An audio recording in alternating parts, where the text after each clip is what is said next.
Hello? Are you still there? Yeah, I'm still here. Hello. This is my real height being exposed. What's going on, everybody? Hello. Welcome to more of this shit. Nobody likes this, right?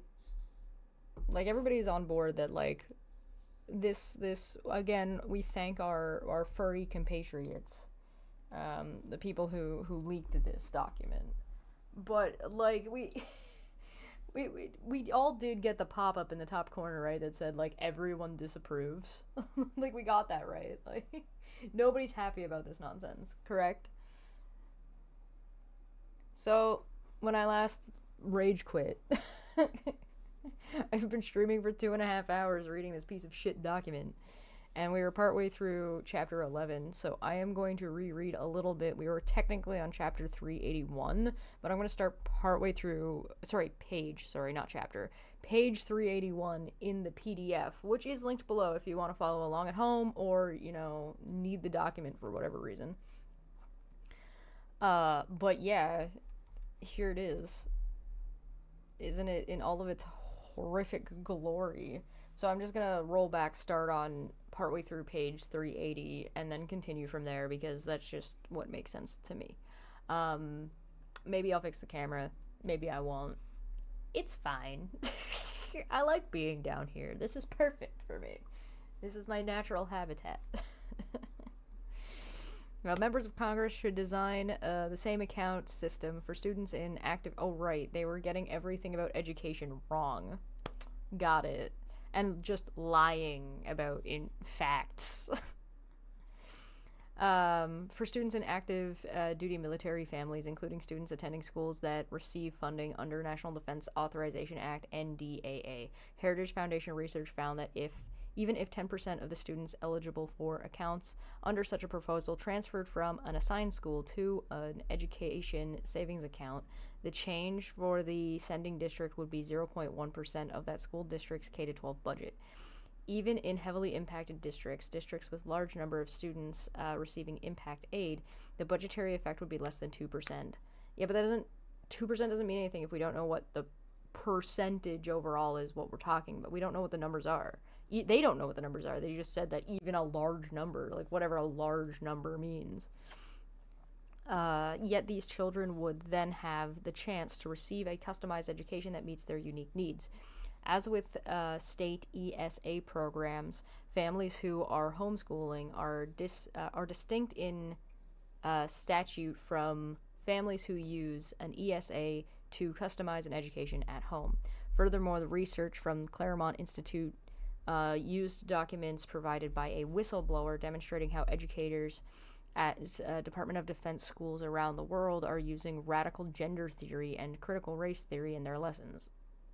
My eyes proceed to roll into the back of my head as my brain leaks out of my ear. This instructional material discards biology, no it doesn't, in favor of political indoctrination, no it doesn't, and applies critical race theory's core tenets advocating for more racial discrimination, no it doesn't. Wrong, and also wrong. Again, if you want to check out anything about critical race theory, Mani and I have covered it. There is a video about it. You can just type in critical race theory, search on my channel, it'll come up right away. It was part of a Dumbfuck Friday. It's whatever. But regardless, I say again, social studies and biology are two different courses and classes. Can any Republican, MAGA Republican, sorry, I don't want to conflate the two because not everybody who's a conservative or a Republican is this kind of fucking stupid. Could a MAGA Republican please explain to me why biology and social studies are two different classes? Like when you're taught that way in school. I mean, if you could give me a quick little briefing on why that might be. Such ideas are highly unpopular among parents. Nobody cares. According to nationally representative surveys, which tells us nothing because we don't know who was surveyed, what questions they were asked, where they live, and what their background is. So there's no context. And the course material attempts to indoctrinate students, no, it doesn't, with radical ideas about race and the ambiguous concept of gender.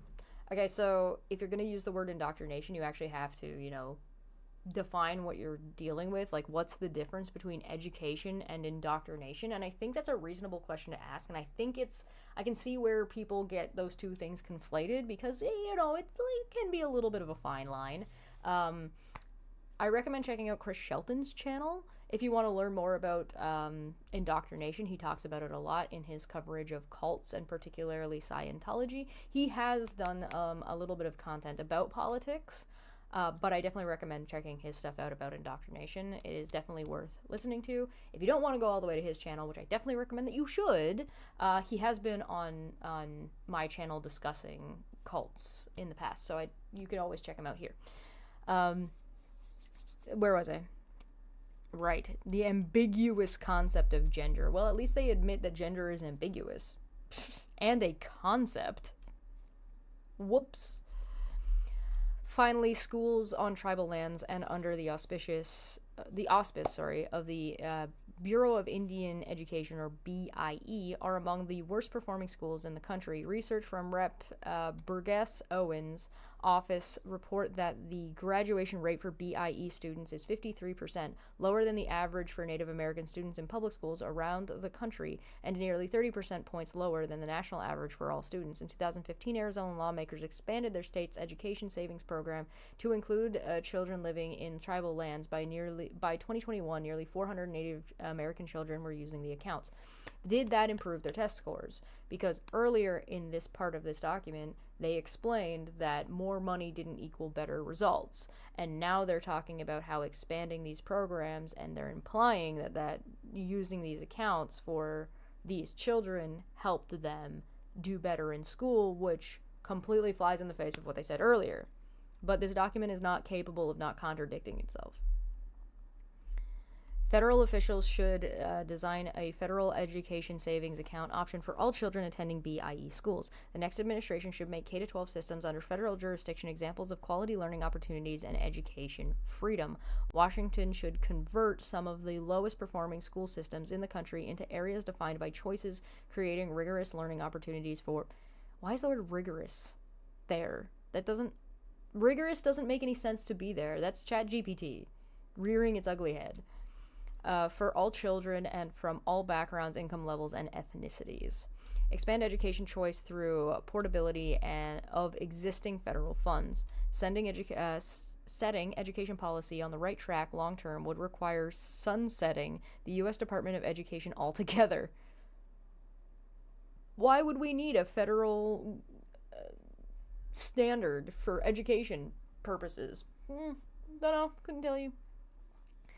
The law stipulates that students have the right to a, quote, free and appropriate education, end quote, and a 95%... Oh, I just jumped way ahead. Oh my god, because I've already read part of this. Whoa. Doing so would not result in fewer resources and less assistance for children with special needs or from low-income families. Rather, closing the federal behemoth would better target existing taxpayer resources already set aside for these students by shifting oversight responsibilities to federal and state agencies that have more expertise in helping these populations. The Individuals with Disabilities Education Act, IDEA, or IDEA, is a federal law governing taxpayer spending on... What? The Individuals with Disabilities Education Act is the federal law governing taxpayer spending on K-12 students with special needs. Sorry, I'm going to read that one.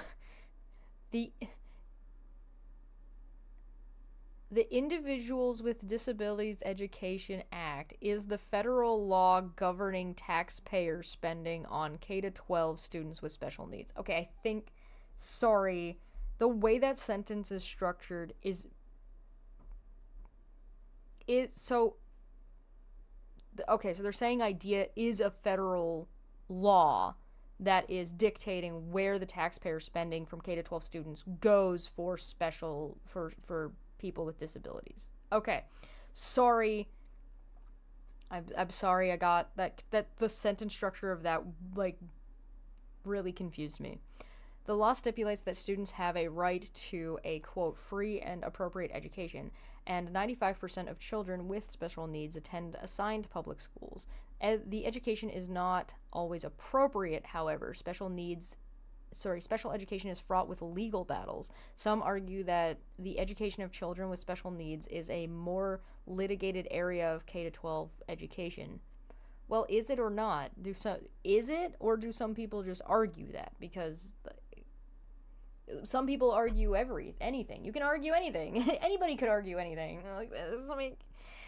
Thus, despite nearly 50-year-old federal law that sees regular revisions and reauthorizations and approximately $13.5 billion a year in federal taxpayer spending, parents still struggle to establish intervention plans for their students with public school districts officials regarding the physical and education requirements for their children with special needs. State-level education options often exclusively serve children with special needs for these very reasons. Florida, Oklahoma, Tennessee, Mississippi, South Carolina, and North Carolina, to name a few states, all have education savings accounts or K-12 private school scholarship options for children with special needs.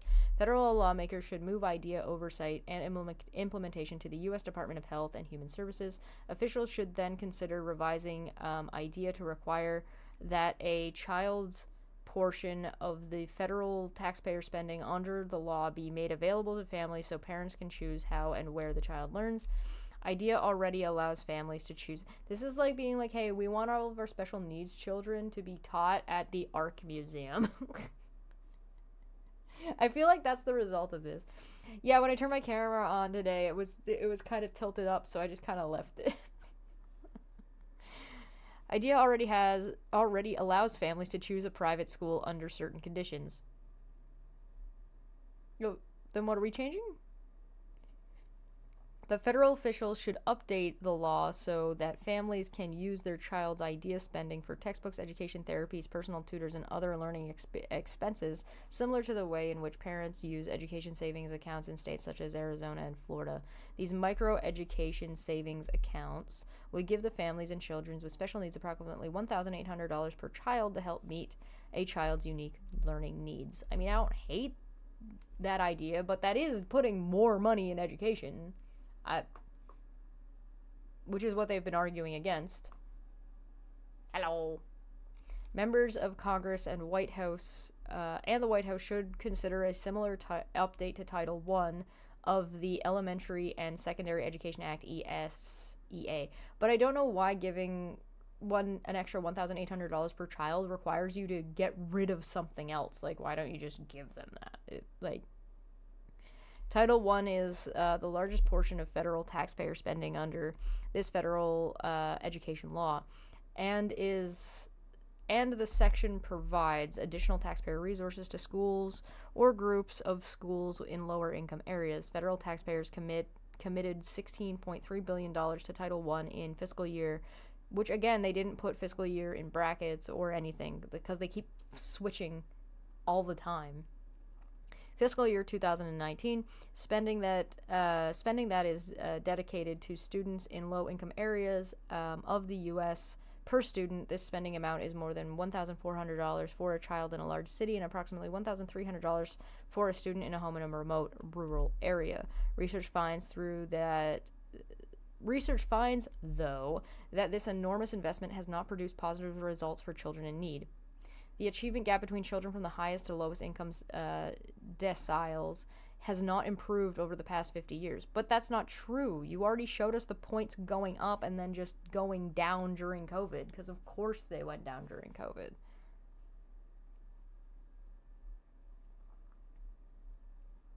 And, take a drink. A recent dismal outcomes on the National Assessment of Education Progress showed declines for all students in math scores, registering declines for the first time in history. Okay, all right, hold on. You can't in one sentence say that it hasn't improved over 50 years and then turn around and say that there's been a decline for the first time in history, because the improvement doesn't have to be in the like the point by, right? If you're spending less on education and that point is remaining the same, that is an improvement because you're spending less money to get the same result, right? That's a net positive. Probably not, but you know what I mean. It's probably not at the ground level, but from like a numbers game, that would be positive. So that makes no sense. That makes literally fucking no sense. So this is just not true. From one sentence to the other in the same paragraph. Period and. Initially, the responsibilities for administrating and overseeing Title I should be moved to HHS along with IDEA. Students attending schools that receive Title I spending should also have access to micro education savings accounts that allow families to choose how and where their children learn according to their needs. Hi, Puck. Parents should be allowed to use their child's Title I resources to help pay for private learning options, including tutoring services and curricular materials. So you want taxpayers to not pay for public school. You want taxpayers to pay for private school that a lot of low-income families aren't going to be getting regardless, because the amount of money you're giving them isn't going to be enough for private school, period. And to pay taxpayers to pay for homeschooling, which you are removing the federal standard for, meaning that you're doing what? This is also just going to give money to like religious schools, and they don't really need that federal money, right? Like that's not something they need. They're already getting money. So this is horseshit. This is trying to like triple dip is what into taxpayer dollars and add more religion to build their theocracy. Over a 10-year period, the federal spending should be phased out, and states should assume decision-making control over how to provide a quality education to students from low-income families. Additional school choice options. House Republicans included school choice in their Commitment to America agenda and Commitment to America.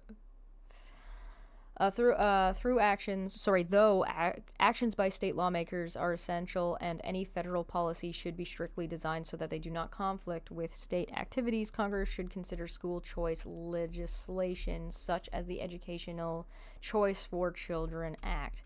This bill would create a federal scholarship tax credit that would incentivize donors to contribute to nonprofit scholarship grant organizations, SGOs. Eligible families could then use that funding from SGOs for their children's education expenses, including private school tuition, tutoring, and instructional materials. If there was a federal minimum standard that everyone had to follow, I wouldn't be against this. I'm not for it, but it's not the worst thing in a bubble. Part of the problem with what they're saying here is that it's stacked on top of all of this other shit that they've been throwing at the wall, right? So hey, look, fiscal year in brackets again. Like, it's like in the same, like, written by the same person. Like, it's not even like section to section. Like, they don't even keep it fucking straight in like their own paragraphs. It's fucking bonkers. But I wouldn't trust people who are this poor at putting together a document to tell me about education. This is terrible. But yeah, no, I don't think that private schools and like, so there's a thing in Canada, right? So we have Catholic schools, lots of them in Canada. And one of the things that's been talked about, it's been talked about and ping-ponged around for a couple of years now in our government. And it's about the Catholic schools have slightly different requirements, right? So usually they have uniforms. They have a religious class that they have to take. They have a couple different rules, et cetera, et cetera, et cetera, right? Also have one of the highest teen pregnancy rates, but we're not going to talk about that right now. And they've been talking about how because they currently get taxpayer money, they're currently federally funded the same way as public schools are. And there's been talk about removing that federal funding and using it to just boost the public to boost the public schools. But I don't know. Basically what I'm saying is we do it here and it doesn't really work.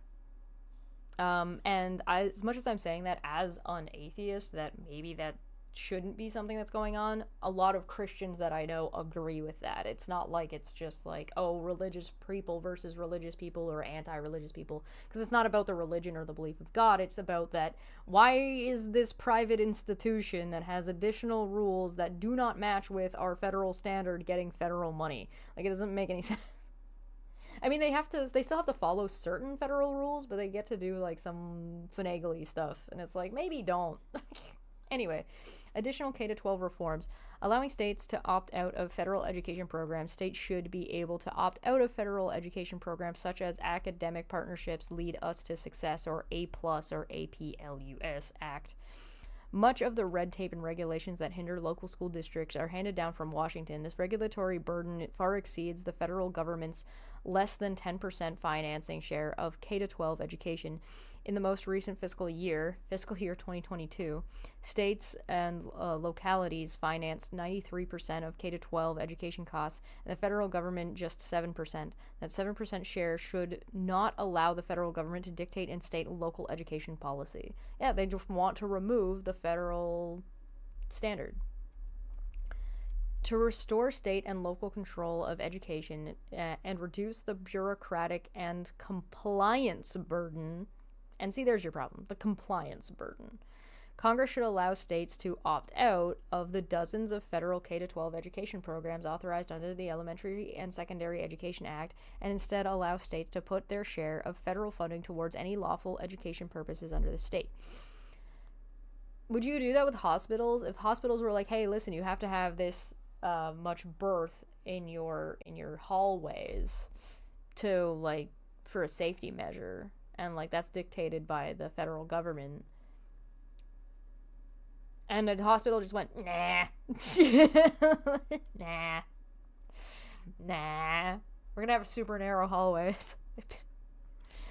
The policy has been advanced over the years via a proposal known as the Academic Partnership Lead Us to Success A+ Act. Higher education reform, HEA accreditation reform.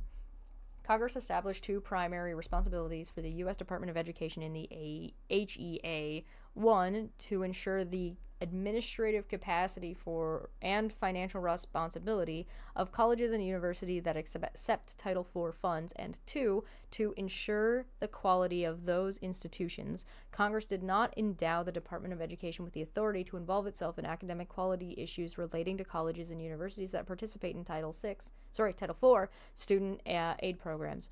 The HEA allows the agency not only to recognize accreditors, which are then supposed to provide quality assurance measures.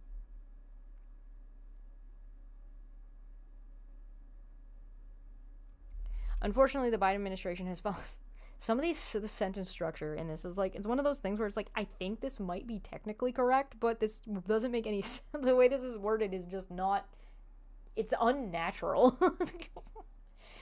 Unfortunately, the Biden administration has followed closely in the footsteps of the Obama administration by engaging in a politically motivated and inconsistent administration of the accrediting agency's recognition process. As a result, accreditors have transformed into de facto government agents, despite claims by the department and accreditation agencies that accreditation is voluntary. The fact that Americans are denied access to an otherwise widely available entitlement benefit if the institution elects not to be accredited makes accreditation anything but voluntary. Huh? Okay, yeah, but why would you want to go to a school that is not accredited when businesses won't recognize your degree? It's not necessarily the people, it's the people making the choice dictated by capitalism. I thought capitalism was supposed to be unfettered and left alone. Are we changing our minds on that? And are we just going to blame people for not making stupid choices? That's dumb. You're dumb. Stop being dumb. It's never going to stop being dumb. Today, accreditation determines whether Americans can access federal student aid benefits, transfer academic credits, enroll in higher-level degree programs, and even qualify for federal employment. Yeah? Yeah? Unnecessarily focused on schools in specific geographic region, institutional accreditation reviews have also become widely expensive audits by academic peers that stifle innovation and discourage new institutions of higher education. Don't think it does. Of particular concern are efforts by many accreditation agencies to leverage their Title IV student loans and grants gatekeeper role to enforce institutions to adopt policies that have nothing to do with academic quality assurance and student outcomes. One egregious example of this is the extent to which accreditors have forced colleges and universities, many of them faith-based institutions, to adopt diversity, equity, and inclusion policies that conflict with federal civil rights laws, state laws, and the institutional mission and culture of the schools. Yeah, you know, your students not being treated like shit and people being racist towards them would have a negative impact on the quality of the education of that student, right? Like, the environment that student is in affects how well they're able to learn, right? I feel like I want to just, like, stand behind one of these people and say, okay, listen, you got to take a test, and you're going to do this test, and you get to study for this test. You get a week, and for a week, I'm going to take an inflatable, like, bonk stick, and I'm going to hit you in the head for the whole week, and we're going to see how well you do on that test. See how you do. I'm sure it'll be fine. I'm sure it'll do great. Uh-huh. Alright.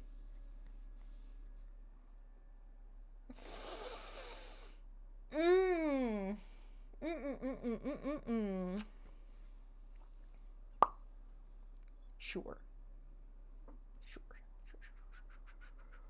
Do we need to go back to Liberty University? Again, I recommend, very relevant to this, if you're curious, you can go and look at like a down the rabbit hole video that I did about Liberty University and how awful it was and how it I don't remember if it lost accreditation or not. I have to double check. But basically they were not following laws and, you know, saying black people couldn't go to their school unless they were married because they didn't want them black people intermingling with their good Christian white people. Sorry, excuse me. Anyway, perhaps more distressingly, they just want to be allowed to be racist, guys. I don't know. Perhaps more distressingly, accreditors, while professing support for academic freedom and campus free speech, have presided over a precipitous decline in both over the past decade.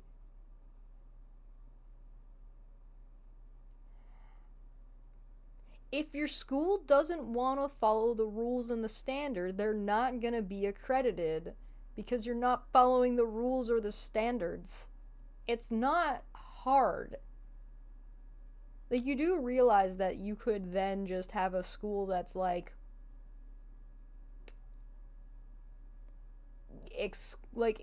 whatever. You know what? I'm not even gonna bother. Never mind.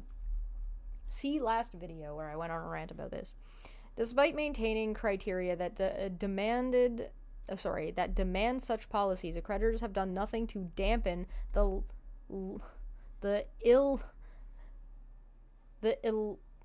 illiberal chill that has swept across American campuses over the past decade. Yeah, why would they? It's not their job to dictate, it's their job to enable education. This is just conservatives being mad that more educated people tend to be more progressive.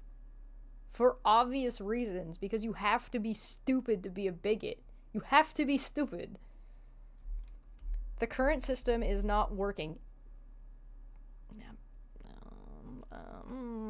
I mean, the current system could be better, but, you know, a radical overhaul of HEA's accreditation requirements is thus in order. The next administration should work with Congress to amend the HEA and should consider the following reforms. Prohibit accreditation agencies from leveraging their Title IV gatekeeper role to mandate that educational institutions adopt diversity, equity, and inclusion policies. So again, before they said them leveraging this stuff is bad, then when it came to what their ideologies, they were like, we should leverage this stuff, and now they're back to leveraging this stuff is bad. Rules for thee, but not for me. Protect the sovereignty of states to decide governance and leadership issues for their state-supported colleges and universities by prohibiting accreditation agencies from intruding upon the governance of state-supported educational institutions. Protect faith-based institutions by prohibiting accredited agencies from 1. Requiring standards and criteria. Wow. You're just gonna say that out loud.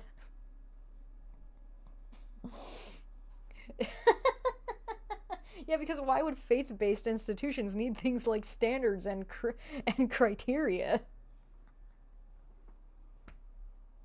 Oh no.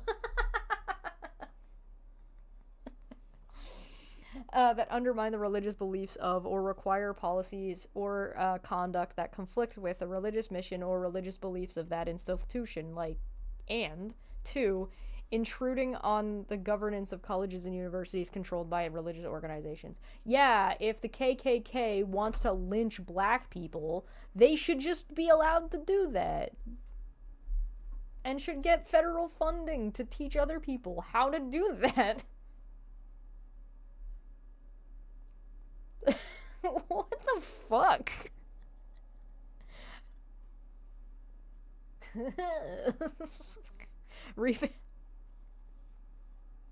I feel like some of the parts of me reading this need to be clipped as YouTube shorts. Revamp the system for reorganizing accreditation agencies for Title IV purposes by removing the department's monopoly on recognition by 1. Authorizing states to recognize accreditation agencies for Title IV gatekeeping purposes, and or 2. Authorizing state agencies to act as accreditation agencies for institutes throughout the United States. The next administration and Congress might also consider amending the HEA to remove accreditors from the program triad entirely to allow accreditation to return to its original role of voluntary quality assurance.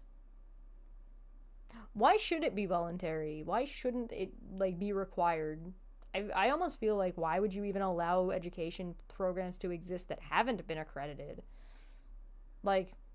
Why is that a good thing, is what I'm asking. This is back from yesterday when I was talking about a parent's rights towards their children. I'm like, why do parents get this? I want to understand, why are we just assuming that this is a good thing that is necessary? As opposed, I do think for, guardianship and keeping children safe, then, yeah, sure, there should be, back and forth about that, but that's not what we're talking about here, right? We're talking about, a parent being allowed to impose a gender on a child with impunity, regardless of what that child wants. So that goes both ways, right? That's silly. You're silly. That's dumb. Anyway. This would permit accreditors to put some teeth back into their standards without creating high-stakes disasters such as institutional loss of Title IV, access through paperwork submission errors, and state exercising its constitutional authority to administer its public colleges and universities, or an institution freely exercising the religious beliefs of its founders. With this option, neither the department nor the states would oversee or recognize accrediting agencies. Hey, which religions are you guys talking about? Are you saying that if a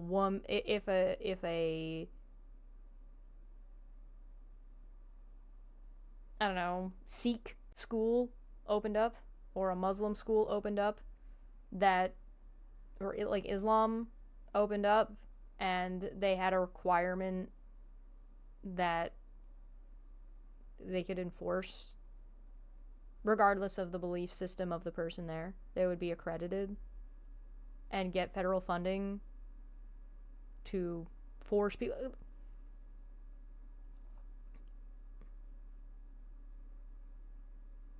I mean, if you're going to choose to go to a religious school, I think you should probably, like, you know, go when in Rome, you know what I mean? But there's a difference between when in Rome and, like, stoning somebody, right? Which is in the Bible, by the way.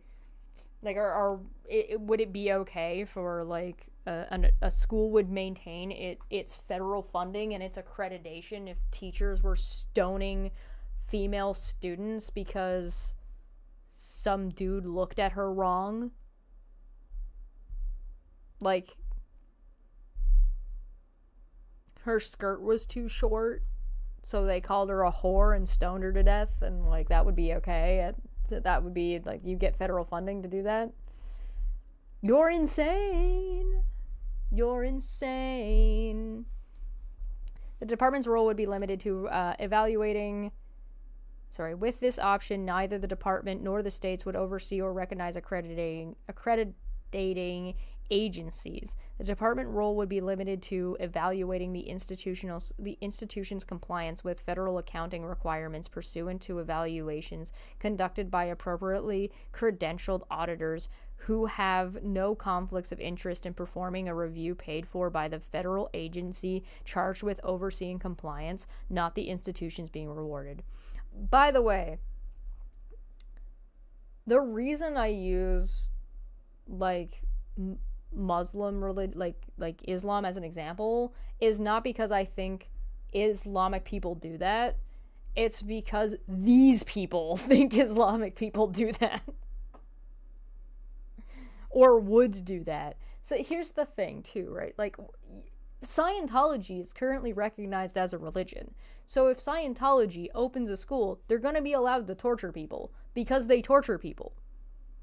It's part of their confessional process. And they're allowed to do it. So if they opened a school, not only would they be allowed to do that at the school, but they would also be able to pull in younger, impressionable people by luring them in as an educational service and then abuse them and get federal funding for it. So instead of using the hypothetical, scare tactic of, look out, those Muslim people, let's instead use an actual literal cult that is currently recognized in America as a religion that would actually torture people and has tortured people in the past. How about that? No? Hey, how diverse is Scientology? I'm just curious. HEA student loans, beyond immediate policy moves and rulemaking to end the current administration's abuse of the department's payment pause and HEA loan forgiveness programs, the department should work with Congress to overhaul the federal student loan program for the benefit of taxpayers and students. The federal government does not have the proper incentives to make sound lending decisions. The new administration should consider talking about university accreditation right now. College and universities. Privatizing and lending programs, including subsidized, unsubsidized, and plus loans, PLUS loans, both grad and parent. This would allow for market prices and signals to and private schools, I guess, private school accreditation. So it would include both grade school and post-secondary. But they haven't been exactly clear about distinguishing these things in the document. This would allow for market prices and signals to influence educational borrowing, introducing a consumer-driven accountability to higher education. Pell Grants should retain their current voucher-like structure. Again, I said this last time, and I'm going to say it one more time.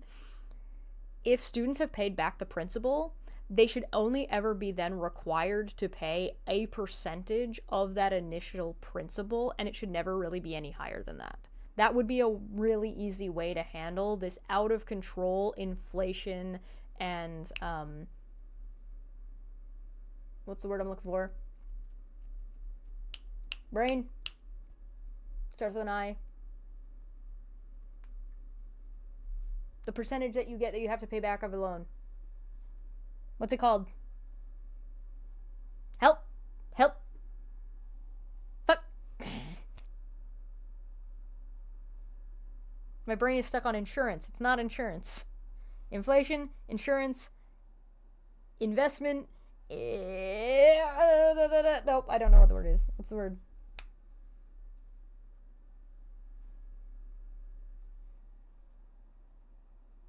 You guys are useless.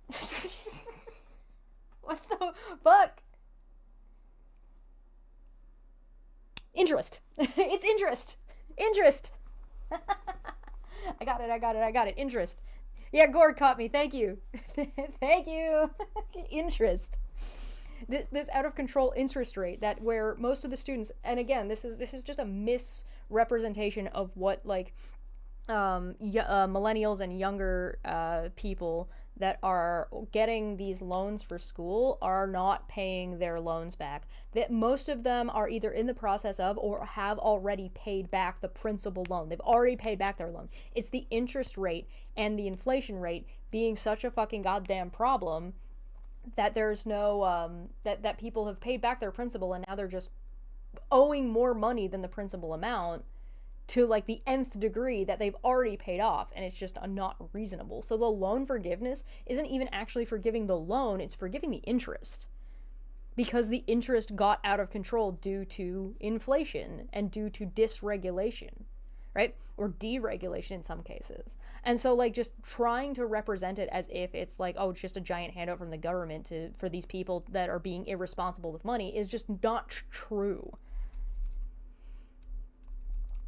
If privatizing student lending is not feasible, then the next administration should consider the following reforms. Switch to fair value accounting from FCRA accounting. Consolidate all federal loan programs into one new program that A, utilizes income-driven repayment, B, includes no interest rate subsidies or loan forgiveness, C, includes annual and aggregate limits on borrowing, and D, includes skin in the game to hold colleges accountable. Eliminate grad plus loans for graduate students and parent plus loans for parents of undergraduates. Graduate students are already eligible for unsubsidized Stanford student loans. Grad plus loans are redundant. That's nope. Nope. They also lack some of the safeguards of Stanford loans, such as annual and aggregate borrowing limits. Parent plus loans are also redundant. No, because there are many privately provided alternatives available. That's not what redundancy is. That's just not what redundancy means. That is the wrong word for what you're saying because you're trying to misrepresent the situation. Because you're lying to people. The Public Service Loan Forgiveness Program, which prioritizes government and public sector work over private sector employment, should be terminated. Whatever Congress chooses to do with future loans, there is still the question of a government's responsible stewardship of existing student loan portfolio, a substantial taxpayer asset.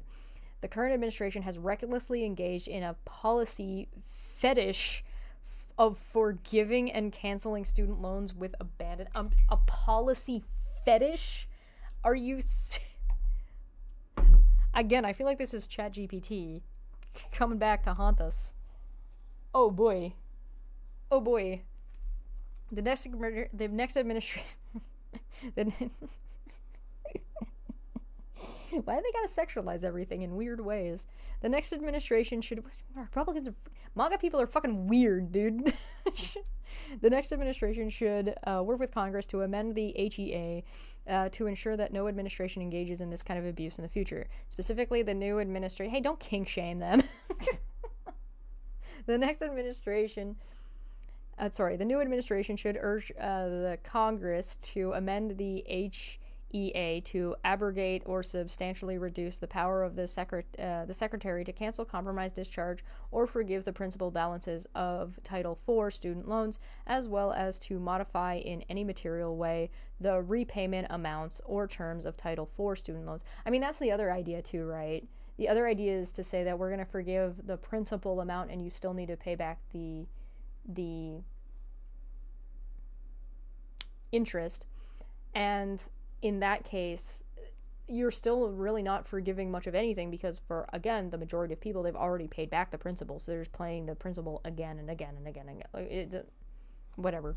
Further, the next administration should propose that Congress amend the HEA to remove the department's authority to forgive loans based on borrower defense to repayment. Instead, the department should be authorized to discharge loans only in instances where clear and convincing evidence exists to demonstrate that an educational institution engaged in fraud toward a borrower in connection with his or her enrollment in the institution and the student's educational program or activity at the institution. Oh, no. Absolutely. Okay, question. This is going to get dark for a second. If I go to school and I get sexually assaulted at that school, can I get my money back and still complete my education? I feel like that would be a good fucking option. I feel like if you could, I feel like that should already be a thing. I feel like that would be reasonable, right? Because the school should, supposed to be a safe place for students to learn and study and a fair, equal playing field. So if, like, a student gets assaulted, they're should allowed to have free education at that school forever, no matter what they decide to study, with everything paid for, including their books, their tuition paid for, their books, any remedial, everything, for any course that they want to take. I feel like that would be a great idea.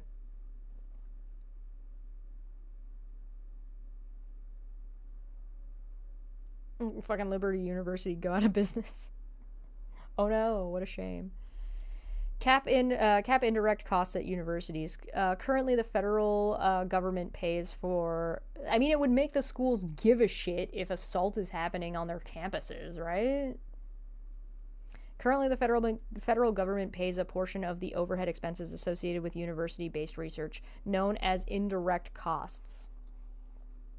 These reimbursement cost subsidies, leftist agendas, and the research of billion-dollar organizations such as Google and the Ford Foundation. Universities also use this influx of cash to pay for diversity, equity, and inclusion DEI efforts to correct course. Congress should cap the indirect cost rate paid to universities so that it does not exceed the lowest rate a university accepts from a private organization to fund research efforts. This market-based reform would help reduce federal taxpayer subsidization of leftist agendas. Well, yeah, let's just do less research on socioeconomics, sure. New regulations, because if we pretend it doesn't exist and don't research it, it's fine. It goes away. Attacking the accreditation cartel. Every college should have an abortion clinic in it. Every college should have a clinic in it.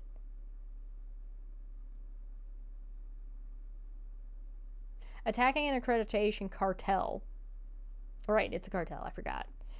For a college to participate in federal financial aid programs, it must be accredited, but accreditors have been abusing their quasi-regulatory power to impose non-educational requirements and ideological preferences on colleges. The Secretary of Education should refuse to recognize all accreditors that abuse their power.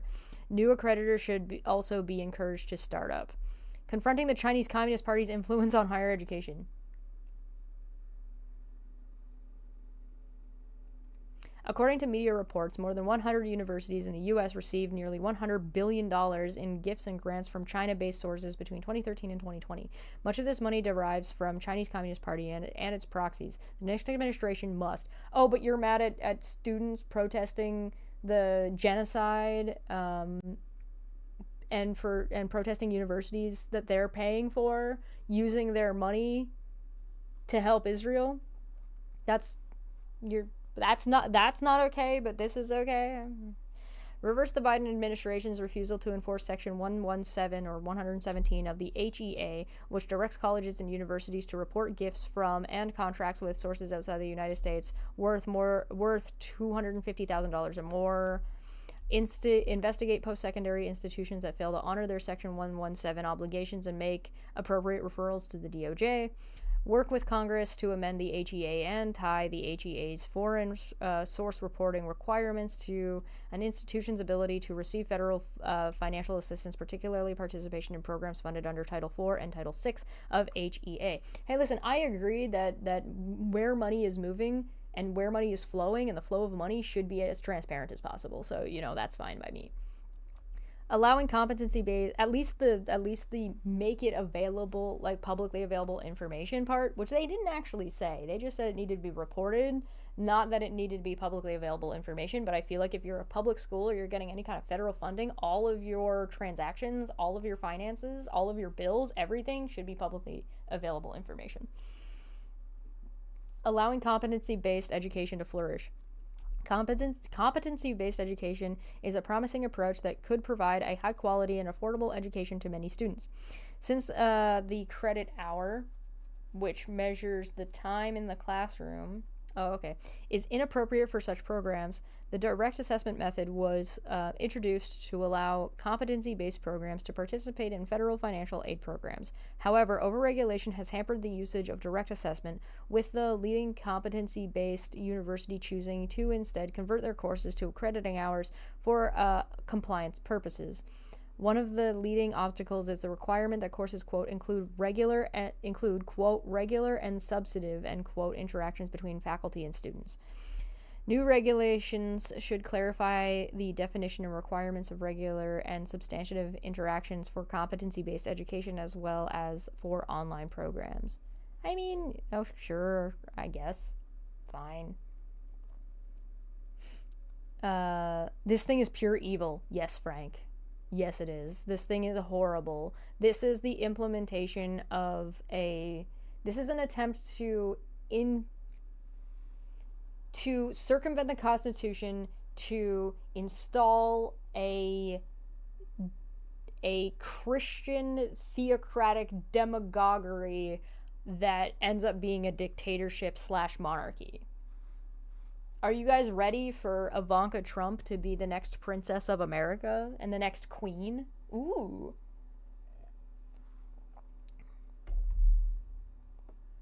Reforming area studies funding. Congress should wind down the so-called area studies programs at universities, Title VI of the HEA, which, although intended to serve American interests, sometimes fund programs that run counter to those interests. In the meantime, the next administration should promulgate a new regulation. Oh, didn't they just spend a bunch of time saying that, yeah, it's fascism. Didn't they just spend a bunch of time saying that the administration needs to stop the next administration needs to put blockades in so an administration can't do the thing that they're just proposing that the next administration should do? Whatever. A new regulation to require the secretary. So we're going to use it all and then make sure. Well, Trump Tower. Ugh. I just gave myself the ick. A new regulation to require Secretary of Education to allocate at least 40% of the funding to international business programs. 40%?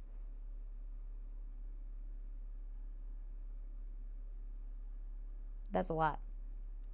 That teach about free markets and economics, and require institutions, faculty, and fellowship recipients to certify that they intend to further the state statutory goals of serving American interests. New executive orders that the president should issue. Guidance documents. The president should immediately reinstate and reissue Executive Order 13891 or 13,891, promoting the rule of law through improved agency guidance documents. 84 Federal Regular 55235 or 55,235, October 9th, 2019, and Executive Order 13892, which is 13,892, promoting the rule of law through transparency and fairness in civil administration enforcement and adjudication, October 15th, 2019. These executive orders require all federal agencies to treat guidance documents as non-binding in law and practice, and also forbade federal agencies from imposing new standards of conduct on persons outside of executive branch through guidance documents. They said earlier they wanted the administration to provide information and encourage things in certain ways, and now they're like, no guidance documents. Biden revoked these executive orders on January 20th, 2021. Good. demonstrating that these executive orders effectively restrained these abuses of an expansive administrative state. Require APA notice and comment. The president should issue an executive order requiring the Office for Civil Rights Case Processing Manual to go through APA Administrative Procedures Act notice and comment. Protect the First Amendment. The president should issue an executive order requiring grant applications SF-424 series to contain assurances that the applicant will uphold the First Amendment in funded programs and work, minimize bachelor degree requirements. The president should issue an executive order stating that a college degree shall not be required for any federal job unless the requirement of the job specifically demand it. That's so stupid sounding. It's not going to be required unless the job requires it. They don't want sensible solutions for their goals. They want to punish people for the offense of not being WASP. Yeah. Eliminate the list of shame. Educational institutions can claim a religious exemption with the Office for Civil Rights at the Department of Education from the strictures of Title IX. In 2016, the Obama administration published on the Department of Education's website a list of colleges that had applied for exemption. This list of shame of faith-based colleges, as it came to be known, has since been archived on ED's website, still publicly available. The president should issue an executive order that archived a list of and preventing such a list from being published in the future. Oh, so you don't want transparency. Because the transparency didn't work in your favor that time. Oh, what a shame. New agency policies. I kind of want to look it up now, but, maybe later if I remember. I won't remember. If somebody reminds me later at another date, I'll look it up. New agency policies that don't require new legislation or regulation to enact. Transparency of FERPA and PPRA complaints. The Department of Education should be transparent about complaints filed on behalf of families regarding the Family Educational Rights and Privacy Act, or FERPA, and the Protection of Pupil Rights Amendment, PPRA. At the same time, the Department of Education should develop a portal and resources for parents on their rights under FERPA and PPRA. This portal should also contain an explanation of the Health Insurance Portability and Accountability Act, HIPAA, HIPPA, and public school procedures to demonstrate that the law does not deprive parents of their right to access any school health records. The DC Opportunity Scholarship Program. In 2011, Congress added a new requirement to the DC Opportunity Scholarship Program stating that the participating private schools must submit to site visits by the program administrator, inform prospective students about the school's accreditation status, mandate that teachers of core subjects have bachelor degrees, and require participating students to take some form of nationally norm reference test. Notably, in 2011, reauthorization also required for the first time that participating private schools be accredited or be on a path to accreditation. The 2017 reauthorization went further, requiring that each participating school supply a certificate of accreditation to the administering entity upon program entry, demonstrating that the school is fully accredited before being allowed to participate. The list of approved accreditors is entirely too small to serve the mission of the diverse schools in the national capital.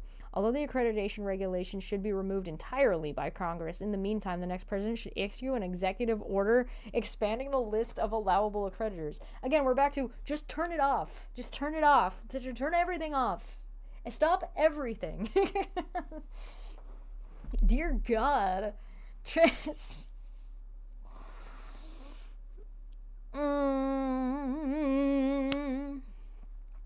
FERPA, aka the Buckley Amendment, became law in November of 1974 to protect the privacy of personally identifiable information in a student's educational record. Yeah, who wants that?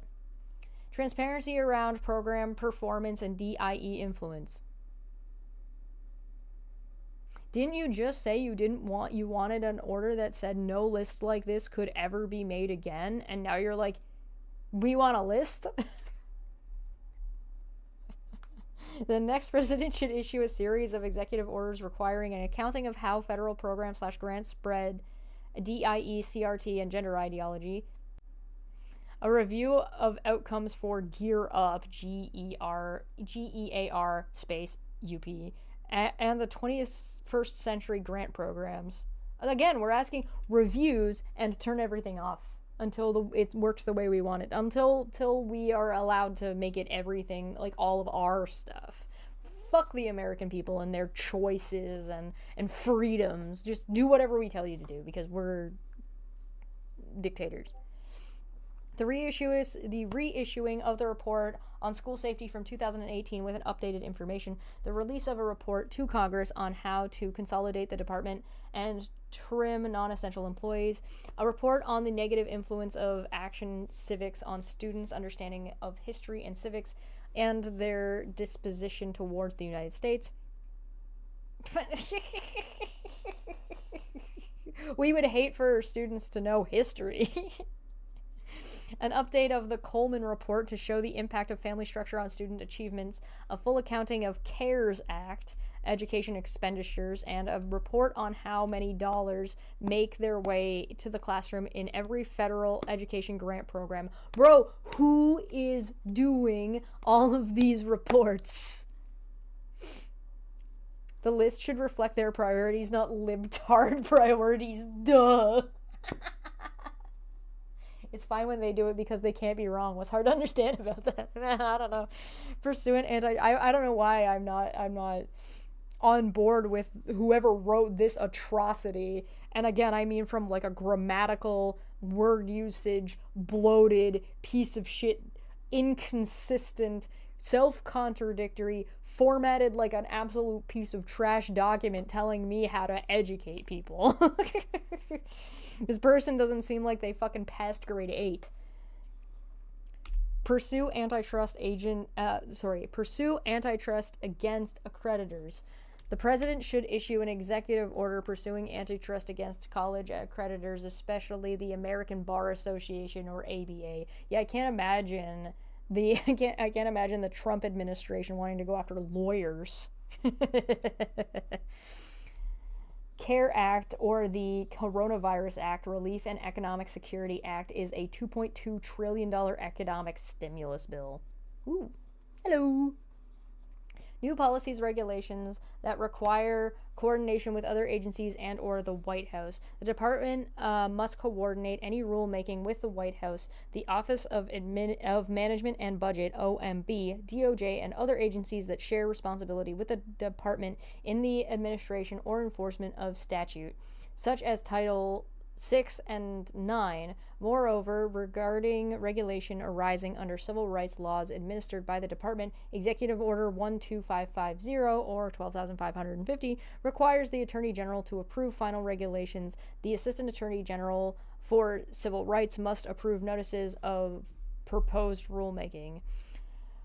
Organizational issues, historical budget information. Congressional appropriations for the U.S. Department of Education have risen from $14 billion in 1980 to $95.5 billion in 2021. An astounding increase, especially in light of the lack of improvements in student outcome.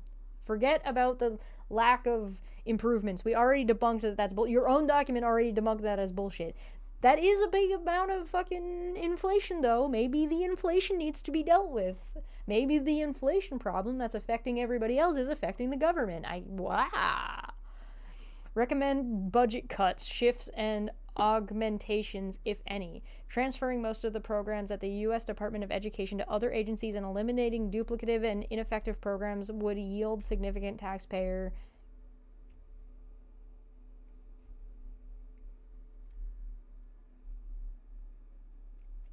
Chart 4. Why do they keep doing this? They put all, this is like the 4th time they keep putting these fucking charts in the wrong spots inside of their document, and they keep duplicating them in a redundant manner where they don't belong. Maybe you need to get budget cut, bitch. Savings. the, it wasn't even like a page jump. It jumped onto this page and then continued. Whoo! Fuck, whatever. Fuck you. The proposal would immediately save more than $17 billion annually in various programs. What are you cutting? What is duplicative? You haven't established any of that. Savings over a decade would be far more robust, as the revenue responsibility for many formula grant programs would be returned to the states. Oh, those formulas you said were bullshit earlier? Oh. Some highlights include eliminating competitive grant programs and reduce spending on formula grant programs. Competitive grant programs operated by the Department of Education should be eliminated, and federal spending should be reduced to reflect remaining formula grant programs authorized under Title I of the Elementary and Secondary Education Act, or the ESEA. And the handful of other programs that do not fall under the competitive/project grant category, remaining programs managed by the Department of Education, such as large formula grant programs for K-12 education, should be reduced by 10%. This would cut approximately 29 programs, most of which are discretionary spending. In total, this would generate approximately $8.8 billion in savings. That is nothing. That is nothing. That may as well be $0. How big that is on the pie chart is like a sliver. Eliminate the PLUS loan program. As mentioned above, the PLUS loan program, which provides graduate student loans and loans to parents of undergraduate students, should be eliminated. This would generate an estimated $2.3 billion in savings. End time-based and occupation-based student loan forgiveness. A low estimate suggests that ending current loan forgiveness schemes would save taxpayers $370 billion. Eliminate Gear Up. It is not the responsibility of the federal government to provide taxpayer dollars to create a pipeline from high school to college. No student left behind. We care about children and education. Pro-life. Gear Up should be eliminated, and its function should instead be handled privately or at the state and local levels, where policymakers are better equipped to increase college preparedness within their school districts. Personnel. The Department of Education currently employs approximately 4,400 individuals. As programs are eliminated or transferred to other agencies, those employees whose position are determined to be essential to the mission would move with their constituent programs. Current salaries and expenses at ED total $2.2 billion annually. Author's note: the preparation for this chapter was a collective enterprise by individuals involved in the 2025 Presidential Transition Project. All contributors to this chapter are listed at the front of this volume, but Jonathan Butcher, Bob Etel, Jim blew these nuts, Diane Auer Jones, Aaron Valdez, Andrew Gillian, and Max Eden deserve special mention. Here's your special mention, you guys. You fucking suck and don't know what you're fucking talking about, and you want children to starve, and your chapter was terrorism towards the American people, as far as I'm concerned. The author alone assumes responsibility for the content of this chapter, and no views expressed herein should be attributed to any other individual. Sorry, I'm just gonna go jump up to the top of this chapter again really quick, just really fast, because I don't remember who wrote this chapter. I forgot their name, and I feel like they deserve a special shout out for being a piece of fucking shit. Just really quick. Just real quick like a bunny. We're just gonna hop right back up to the top here. PETA, they're trying to destroy our children's education system. PETA!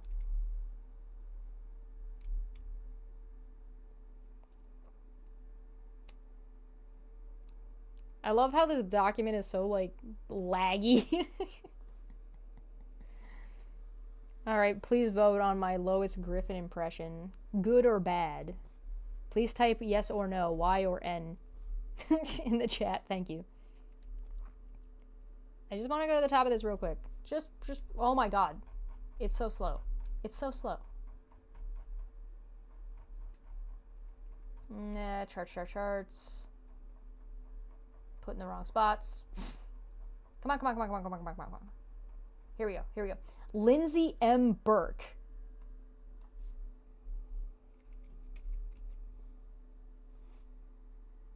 Fuck you.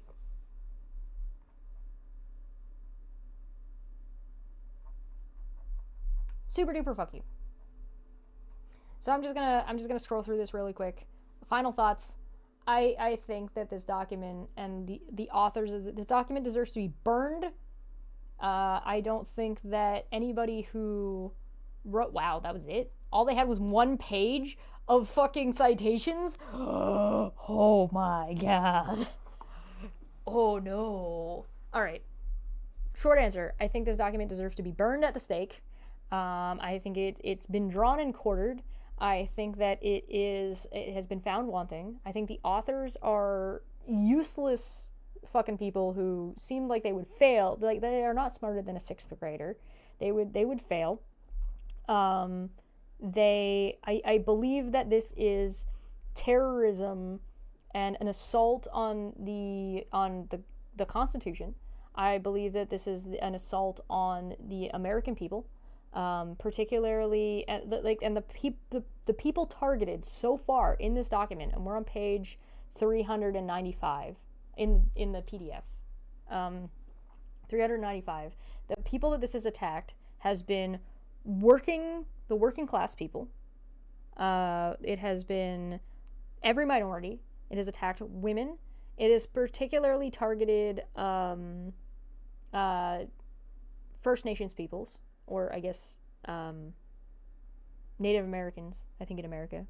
It is particularly focusing on attacking children and women, as well as it seems to be very much against black people as like a specified minority that's being attacked. I think pretty much everybody that isn't an older rich person who is likely white because of their attacks on CRT and stuff, because CRT disproportionately affects wealthy black families as well, or minority families, and women. That this is specifically an attack on anybody who is not a rich white man, or somebody who was born as a rich white man. And when I say white man, I don't mean literally white, I mean white passing. So, like, it doesn't really matter what country you came from, because they don't, like, oh yeah, it's specifically targeting immigrants as well, but it's specifically targeting a specific type of immigrant that they're painting a picture of that's not, like, just fake news. So this is terrorism. This is treason, is what this is. And I think that the people responsible for it should be held accountable for it. Again, I would like to thank our furry overlords for enabling us and getting us this document. We are now on chapter 12. I'm going to make this one a little bit shorter today, just so I can rest my voice a little bit. But tomorrow, we will not be talking about chapter 12. Chapter 12 will wait till next week, because tomorrow I got the J.D. Vance dossier, and we're going to start reading through that as well. So we're going to do 2 days of this until this is done, and 1 day of J.D. Vance until that is done. And then we'll move, if we finish this before J.D. Vance, which we might, I don't think we will, because we still have, there is 920 pages, and we're on 395. So we are a third of the way through this? We're getting close to halfway. We're very close to halfway. But the J.D. Vance one is 200 pages. So we definitely have more than 200 pages of this. So we're probably going to finish J.D. Vance before we're going to be done this one. We might be close to done at the same time. But we're going to go to 2 to 1. And if we finish this one first, we'll go 2 and start looking at something else in the meantime. So I will see you tomorrow. If you're interested in art and kind of talking about this more loosely as opposed to just reading it out, I usually talk about that while I'm talk about all kinds of stuff when we're doing art on Twitch, and then I'll be about 4 p.m.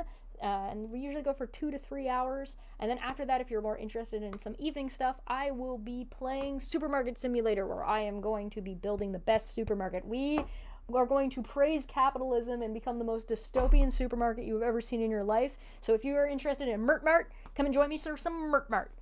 And I will see you. Oh, also, you get access to those VODs and stuff if you're a member, and membership is only like $1. So if you're interested in joining me in some capitalism and keeping me fed and my dog happy, who is, by the way, right there.